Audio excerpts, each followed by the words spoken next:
Everyone, welcome back to my channel. कैसे हैं आप लोग? आशा करती हूँ स्वस्थ होंगे और सुरक्षित होंगे। तो आज मैं आपके साथ शेयर करने वाली हूँ अपना कुछ टफ टाइम जो कि मैंने इस समय फेस किया है, कुछ पिछले दिनों में मैंने फेस किया है। दरअसल बात यह है कि मेरे हस्बैंड पिछले समय मतलब कि नवंबर में कोरोना पॉजिटिव हो गए थे और इस बीमारी से जो कि मुझे एक्सपीरियंस हुआ और जिस तरीके से मैंने अपने हस्बैंड की टेक केयर की, तो वो मैं आपके साथ शेयर करना चाहती हूँ। तो अब मैं आपको बताती हूँ कि आखिर हुआ क्या था। तो 20 नवंबर था और हमारे एरिया में वैन आई थी, गवर्नमेंट की वैन, और जहाँ पर कि कोरोना के टेस्ट हो रहे थे। तो RT-PCR टेस्ट कर रहे थे वो लोग। तो हमारे जो फैमिली डॉक्टर हैं उन्होंने हमारे पड़ोस में ही रहते हैं वो, और उन्होंने हम सबसे कहा कि भाई आप सब लोग भी अपना टेस्ट करा लीजिए कोरोना का। तो हमारे पड़ोस से कई लोग अपना टेस्ट कराने के लिए गए, मेरे हस्बैंड भी गए। तो 20 को उनका टेस्ट हुआ कोरोना का, और उसके बाद क्या कहते हैं 24 को रिजल्ट आया।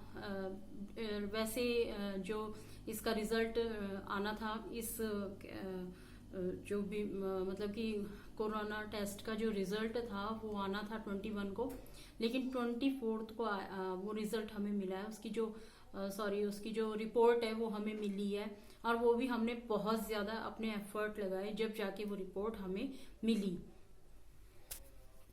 तो क्योंकि मेरे हस्बैंड तो रेगुलर ड्यूटी जा ही रहे थे, तो उन्होंने टेस्ट तो ऐसे ही करा लिया था, कोई सिम्टम वगैरह कुछ भी नहीं थे, पर फिर भी उन्होंने टेस्ट कराया था। तो उन्होंने सोचा कि मैं थोड़ा अपना डिस्टेंस मेंटेन करके रखता हूँ जब तक मेरी रिपोर्ट नहीं आ जाती है, क्योंकि क्या पता पॉजिटिव आए या नेगेटिव आए, क्योंकि ड्यूटी तो मैं जा ही रहा हूँ रेगुलर। तो डिस्टेंस तो उन्होंने थोड़ा सा अपना मेंटेन कर लिया था हम सब लोगों से, लेकिन प्रॉपर ये नहीं था कि हमने मतलब कि रूम अलग हो गया था या जो भी है। तो प्रॉपर आइसोलेशन में नहीं थे वो उस समय। तो 24 को हमें रिपोर्ट मिलती है, कोरोना पॉजिटिव है वो। और 23 को उनका बर्थडे था। तो रात को ड्यूटी करके आए वो 9:30 बजे के करीब। तो क्या होता है कि खाना खाने के बाद में उनको फीवर आ जाता है, और फीवर 101 था। तो मतलब कि फीवर आने के बाद में जब मेरे को पता लगता है कि भाई आपको तो फीवर हो गया है, तो मैं थोड़ा सा सोचती हूँ कि हो सकता है थकान की वजह से हो गया होगा, क्योंकि कई बार इंसान इतनी देर ड्यूटी करके आता है तो थक भी जाते हैं, और फिर थोड़ा सा मौसम भी इस तरीके का ही चल रहा था, पर फिर भी एक टेंशन माइंड में थी। तो फीवर आ जाता है। उसके बाद सेकेंड डे ये रिपोर्ट के लिए बहुत एफर्ट लगाते हैं, तो हमें रिपोर्ट मिल जाती है। तो उसमें क्या होता है कि ये कोरोना पॉजिटिव पाए जाते हैं। अब ये सुनकर के मैं बहुत शॉक्ड हो जाती हूँ, और मेरे को तो मतलब कि मैं इतना शॉक्ड हो जाती हूँ कि एकदम से ये खबर सुनने के बाद में मैं इतनी टेंस्ड हो जाती हूँ कि इतनी सेफ्टी रखने के बाद और इतने प्रिकॉशंस के बाद आखिर ये वायरस हमारे घर में आ ही गया। मतलब कि मेरे हस्बैंड कोरोना पॉजिटिव हो ही गए, जबकि हम इतनी सेफ्टी रख रहे थे, इतना हम प्रिकॉशंस अपना रहे थे। तो मैं यही कहना चाहूंगी सबसे कि ये वायरस कोरोना पॉजिटिव मतलब कि कभी भी कोई भी कहीं भी किसी भी चीज से कोरोना पॉजिटिव हो सकते हो। ये वायरस आपके घर में कहीं से भी एंटर कर सकता है, ये जरूरी नहीं है कि इसके लिए आप बाहर ही।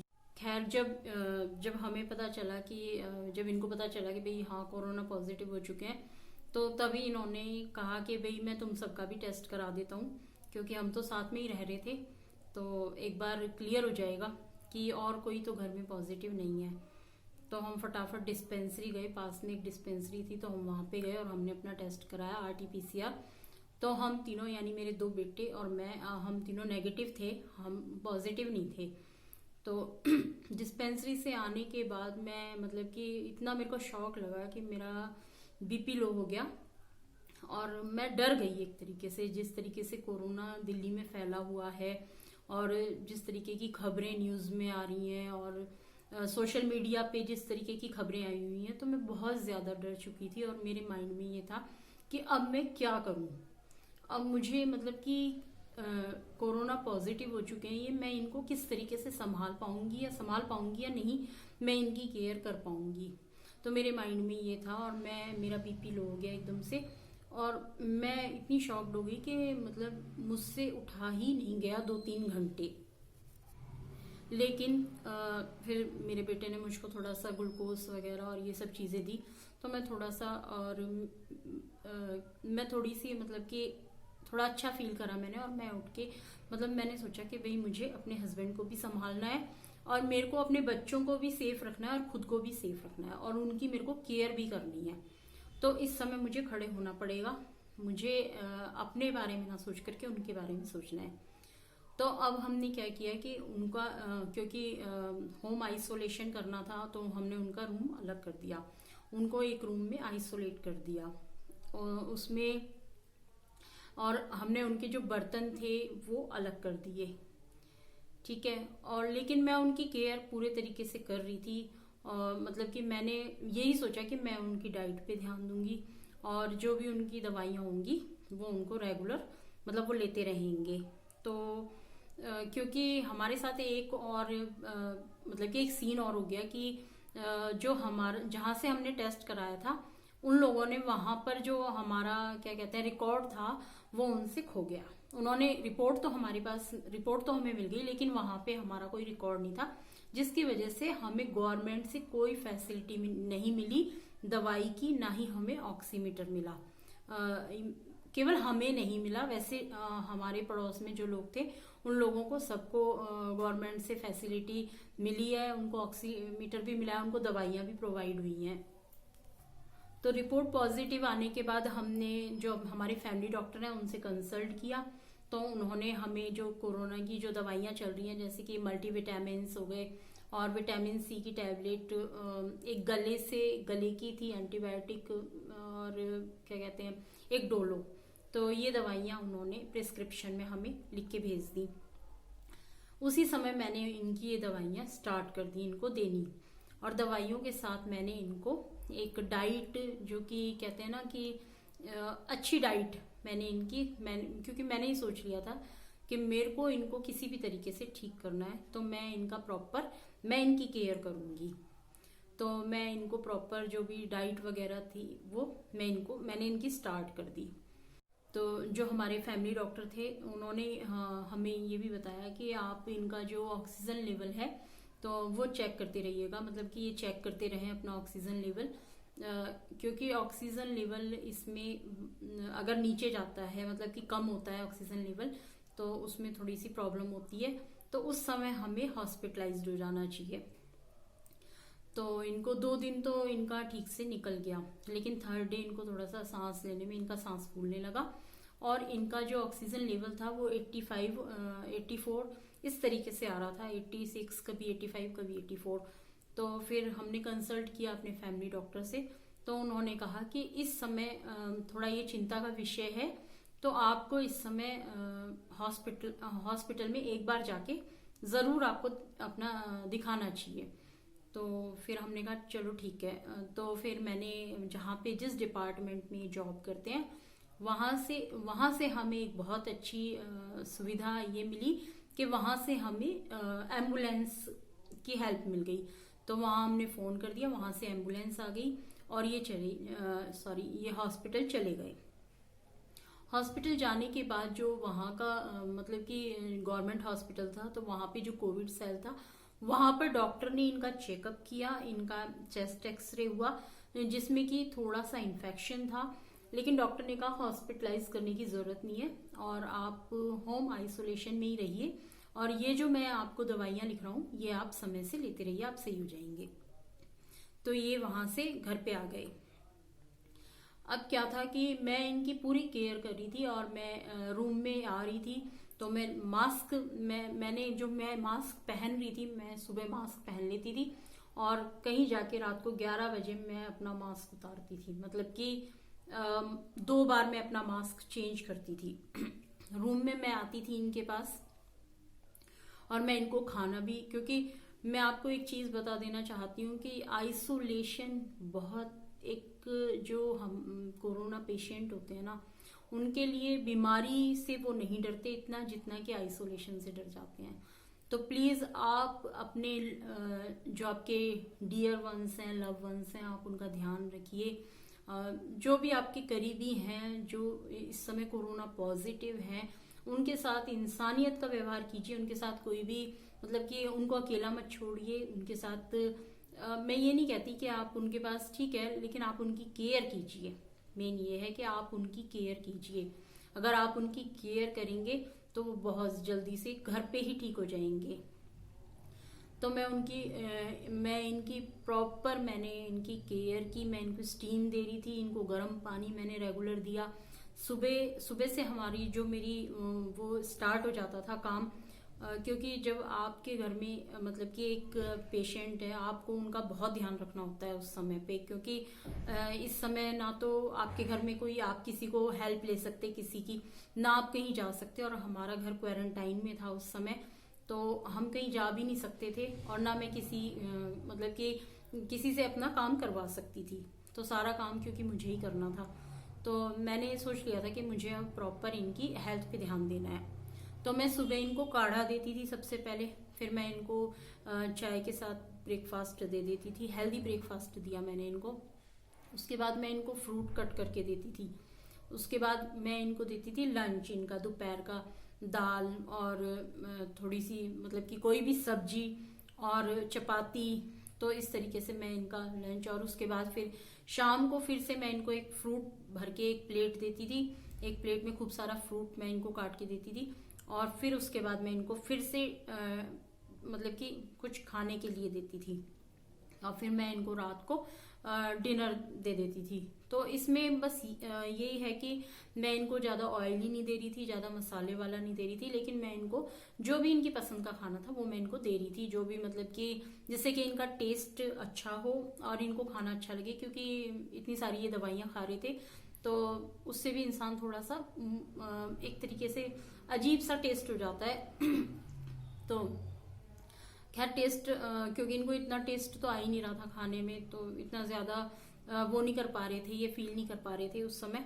लेकिन मैं इनको फिर भी मेरी कोशिश ये थी कि मैं इनको अच्छे से अच्छा खाना दूं।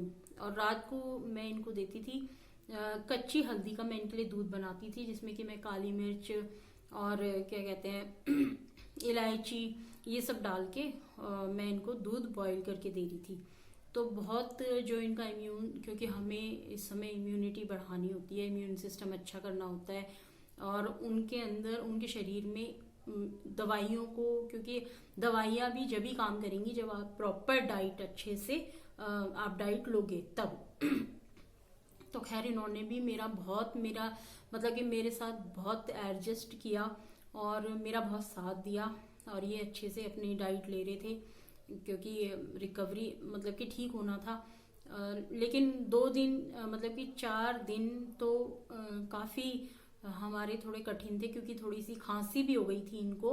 तो वो खांसी से भी मेरे को बहुत थोड़ा सा मैं डर रही थी बहुत ज़्यादा। लेकिन टचवुड हॉस्पिटल जाने के बाद जो हॉस्पिटल में डॉक्टर ने दवाइयाँ लिखी उससे इनको बहुत आराम पड़ गया, और ये बहुत धीरे धीरे जल्दी से मतलब कि 8वें दिन के बाद से इनका जो 8वें-9वें दिन के बाद इनका रिकवरी इनकी स्टार्ट हो गई थी, और ये अच्छे से खाना खा रहे थे शुरू में। बल्कि इन्होंने थोड़ी डाइट कम ले रहे थे ये, लेकिन उसके बाद ये अच्छे से खाना खा रहे थे और इनकी रिकवरी स्टार्ट हो चुकी थी। तो उसके बाद क्या कहते हैं फिर हमने दोबारा से टेस्ट करवाया, क्योंकि अपने सेटिस्फैक्शन के लिए मैं चाहती थी कि दोबारा से टेस्ट हो इनका। तो 7 तारीख को इनका 7 तारीख को नहीं, 7 तारीख से पहले ही टेस्ट कराया था शायद। हाँ, 7 तारीख को शायद इनकी रिजल्ट आया था, रिपोर्ट आई थी। 7 या 8 में इनका रिपोर्ट आई थी, तो उसमें इनका जो वो था वो नेगेटिव आया। तो सबसे ज़्यादा ये हमारे लिए बहुत खुशी की बात थी कि मतलब कि इनकी जो वो थी वो नेगेटिव थी, और ये रिकवरी, क्योंकि इसमें बहुत ज़्यादा वीकनेस आ जाती है।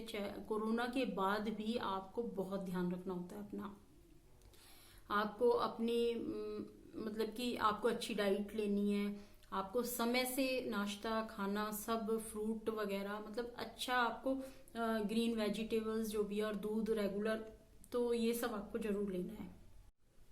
और देखिए मैं उनकी केयर में लगी हुई थी रेगुलर, और मैं बिल्कुल हेल्दी हूँ, फिट हूँ, मुझे कुछ नहीं हुआ।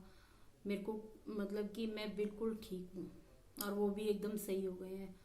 तो बस मेरी मतलब कि मैं एक चीज़ कहना चाहूँगी कि आप अपने जो लोग हैं उनसे भागिए मत, उनकी सेवा कीजिए, उनकी केयर कीजिए। क्या पता वो घर पे ही रह करके सही हो जाए बिल्कुल। हाँ, लेकिन अगर ऑक्सीजन लेवल उनका नीचे जाता है या ऑक्सीजन लेवल कम होता है तो ज़रूर हॉस्पिटल जाने की ज़रूरत पड़ती है, और उस समय ज़रूर जाना चाहिए हॉस्पिटल। और सबसे बड़ी बात है कि अपने आप को गर्म कपड़े पहनिए, चाहे कितनी गर्मी लगे तब भी गर्म कपड़े। और बुजुर्ग और बच्चे ज़रूर, सभी बड़े भी, यंग भी, बल्कि यंगस्टर्स भी गर्म कपड़े पहन के रहिए। बिल्कुल भी ये मत सोचिए कि गर्मी लग रही है तो नहीं, क्योंकि अगर इसमें निमोनिया बन जाता है ना तो उससे ज़्यादा दिक्कत हो जाती है। तो उसके लिए गर्म कपड़े पहन के रखिए, और गर्म पानी से नहाने के बाद एकदम से बाहर मत निकलिए। तो थोड़ा सा ध्यान रखिए, गर्म पानी पीजिए, काढ़ा पीजिए, रेगुलर गर्म पानी पीजिए और काढ़ा पीजिए। तो उससे अपने आप ही मतलब कि ठीक रहेगा। अगर सर्दी, खांसी, जुकाम कुछ भी होता है, ऐसे सिम्टम्स नज़र आते हैं, खांसी, जुकाम वगैरह, तो आप अपना जो गर्म पानी है स्टार्ट कर दीजिए, काढ़ा स्टार्ट कर दीजिए। क्योंकि घर में ही हमारे पास इतने उपाय होते हैं कि हम बहुत अच्छे से सही हो सकते हैं। हाँ, लेकिन अपना ऑक्सीजन लेवल, अपना टेम्परेचर, अपना बीपी ज़रूर चेक करते रहिए। अगर वहाँ पे कोई दिक्कत आ रही है, मतलब कि ऑक्सीजन लेवल गिर रहा है आपका, नीचे हो रहा है, तो फिर आप उसी समय डॉक्टर से कंसल्ट कीजिए। तो ये बहुत ज़रूरी है। और कोरोना से बहुत सारे लोग सही हो रहे हैं होम आइसोलेशन से ही। तो प्लीज़ आप डरिए मत बिल्कुल भी, क्योंकि हमारी मतलब कि मेरे पड़ोस में ही हमारे पड़ोस में ही कई लोगों को कोरोना हो गया था, और अब सभी की जो रिपोर्ट है वो नेगेटिव आई है, और सभी होम आइसोलेशन में थे और सब बिल्कुल ठीक हो गए हैं। तो बस आज तो मैं आपसे, क्योंकि हम जब खुशी के पल आपके साथ शेयर करते हैं तो हमें कुछ अपने जो कहते हैं ना कि दुख के पल भी होते हैं जीवन में, लेकिन अगर हम हिम्मत ना हारें तो वो बहुत आसानी से मतलब कि कट जाते हैं। तो वही चीज़ हुई। एक बार तो मैं बहुत मतलब कि हिम्मत हार ही गई थी, लेकिन फिर मैंने अपने अंदर हिम्मत, पता नहीं कहाँ से मेरे अंदर वो हिम्मत आई, और मैं अपने काम में लग गई, और मैंने सोच लिया था कि मुझे इनको सही करना है बिल्कुल। और तो और दूसरा मैं ये कहना चाहूँगी कि जो हमारी फ्रेंड्स हैं, जो मेरी फ्रेंड हैं, इनके फ्रेंड्स हैं, उन्होंने हमारा बहुत साथ दिया, बहुत ज़्यादा साथ दिया ऐसे समय में मतलब कि मैंने देखा है ना कि लोग बचते हैं अगर किसी को पता लग जाए कि हाँ कोरोना पॉजिटिव, मतलब कि एक डर सा लोगों के दिल में बैठा हुआ है। तो उन लोगों ने हमारी बहुत हेल्प करी उस समय में, और मेरे पेरेंट्स की ब्लेसिंग्स, मेरे इन लॉज की ब्लेसिंग्स हमारे साथ थी, और तो हम इससे बाहर आ गए। और एक मेरे अंदर एक दृढ़ विश्वास था, मुझे भगवान के ऊपर पूरा विश्वास था कि इन्हें कुछ नहीं होगा और ये बिल्कुल ठीक हो जाएंगे। तो इस तरीके से अगर आपके घर में भी कोई किसी के साथ, मतलब कि भगवान ना करे कि इस तरीके का किसी को देखना पड़े, लेकिन अगर ऐसी कोई सिचुएशन आ जाती है, क्योंकि ये लाइफ है, जीवन में अच्छा और बुरा चलता रहता है, सुख दुख के पल आते रहते हैं, तो प्लीज़ डरिए मत और अपने भगवान पे भरोसा रखिए। सब कुछ सही होगा, सब अच्छा होगा। तो वीडियो देखने के लिए थैंक्स। और हाँ, जब भी मैं इनके पास रूम में मतलब कि इनके पास रूम में जा रही थी खाना देने के लिए या स्टीम देने के लिए, तो मैं अपने हैंड वॉश रेगुलर कर रही थी। जिस समय भी मैं इनके पास रूम में आती थी तो उसके बाद ही मैं जब बाहर निकलती थी तो अपने हैंड वॉश जरूर करती थी। तो मैं पूरा सेफ्टी का अपनी का ध्यान रख रही थी उस समय, क्योंकि उस समय मेरा सेफ रहना भी बहुत ज़रूरी था इनकी केयर करने के लिए। और मैं इनके कपड़े भी जो वॉश कर रही थी वो भी मैं गर्म पानी में इनके जो कपड़े हैं वो भिगो देती थी, और उसके अंदर मैं डेटॉल वगैरह डाल के, सर्फ वगैरह, डेटॉल वगैरह डाल के, और उसके बाद मैं इनके कपड़े 1-2 घंटे के बाद मैं इनके कपड़े फिर वॉश करती थी। तो इस तरीके से मैंने अपनी सेफ्टी का भी ध्यान रखा और इनकी सेफ्टी का भी ध्यान रखा।